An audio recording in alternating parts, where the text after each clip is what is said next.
ഇന്നത്തെ നമ്മുടെ recipe pomegranate വെച്ചിട്ടുള്ളൊരു അടിപൊളി ഡ്രിങ്കാണ്. പോംഗ്രാനൈറ്റ് എല്ലാവർക്കും തന്നെ അറിയുന്നതായിരിക്കും. നമ്മൾ അനാർ എന്ന് പറയും, മാതള നാരങ്ങ എന്ന് പറയും, ഇങ്ങനെ പല പേരുകളുണ്ട് അതിന്. നമുക്ക് ഹീമോഗ്ലോബിൻ്റെ അളവ് കൂട്ടാനും ഒക്കെ നല്ല അടിപൊളി ഒരു സംഭവമാണിത്. മാത്രമല്ല നല്ല ടേസ്റ്റും കൂടിയാണ്. അപ്പോൾ ഇഫ്താറിൻ്റെ ടൈമിലൊക്കെ ട്രൈ ചെയ്യാൻ പറ്റിയ അടിപൊളി ഒരു ഐറ്റമാണ്.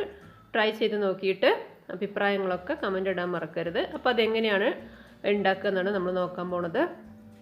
മിക്സിയുടെ ജാറിലേക്ക് നമ്മൾ 2 അനാറാണ് എടുത്തിട്ടുള്ളത്. ഇതൊരു മീഡിയം സൈസ് വലുപ്പത്തിലുള്ളതാണ്, വലുതല്ല. അപ്പോൾ 2 ഗ്ലാസ് ജ്യൂസിലേക്ക് 2 എണ്ണം എടുത്തിട്ടുണ്ട്. തൊലിയൊക്കെ കളഞ്ഞ് വൃത്തിയാക്കി എടുത്തിട്ടുണ്ട്. ഇതിലേക്ക് ഒരു 1/2 ഇഞ്ച് വലുപ്പത്തിലുള്ള ഇഞ്ചി കഷ്ണം ചെറുതായിട്ട് ഇങ്ങനെ മുറിച്ചിട്ട് ഇട്ട് കൊടുക്കുന്നുണ്ട്. ഇഞ്ചി നിർബന്ധമായിട്ടും ചേർക്കണം, അപ്പോഴാണ് നല്ല ടേസ്റ്റ് വരിക. പിന്നെ ചെറുനാരങ്ങ, അത് ഒരു ചെറുനാരങ്ങയുടെ നീരാണ് 2 ഗ്ലാസ് ജ്യൂസിലേക്ക്. ഇനി ഇട്ട് കൊടുക്കുന്നത് പഞ്ചസാരയാണ്. ഞാനിപ്പോൾ 2 ഗ്ലാസ് ജ്യൂസിലേക്ക് 4 ടീസ്പൂൺ പഞ്ചസാര ഇട്ട് കൊടുക്കുന്നുണ്ട്. 4 ചെറിയ സ്പൂണാണ് കേട്ടോ. അപ്പോൾ അത് നിങ്ങളുടെ ഇഷ്ടത്തിനനുസരിച്ച് ചെയ്യുക. ആദ്യം കുറച്ച് മാത്രം വെള്ളം ഒഴിക്കുക, കാരണം അനാറ് നമ്മുടെ മിക്സിയിൽ ഒരുപാട് വെള്ളം ഒഴിച്ച് കഴിഞ്ഞാൽ അത് അരയാതെ കിടക്കും.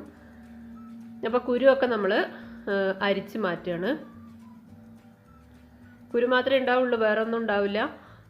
അപ്പം നമ്മൾ അരിച്ച് മാറ്റിയിട്ടുണ്ട്.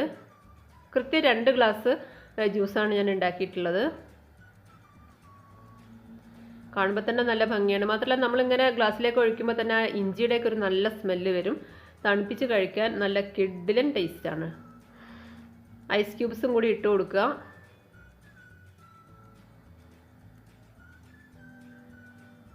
ഇപ്പോൾ ഇതാ ഞാൻ സെർവ് ചെയ്ത് കഴിഞ്ഞു. നമ്മളിപ്പോൾ നോമ്പിൻ്റെ ടൈമിലായാലും അല്ലാതെ നമ്മൾ ചൂടുള്ള സമയത്തൊക്കെ ആയാലും ഫ്രഷായിട്ട് അടിച്ച് കുടിക്കാൻ അടിപൊളി ഡ്രിങ്കാണ്. നമ്മൾ ശരിക്കും ക്ഷീണത്തിന്, പ്രത്യേകിച്ചും വെയിൽ കാലമാണല്ലോ, അപ്പോൾ ക്ഷീണത്തിനൊക്കെ നല്ലതാണ്.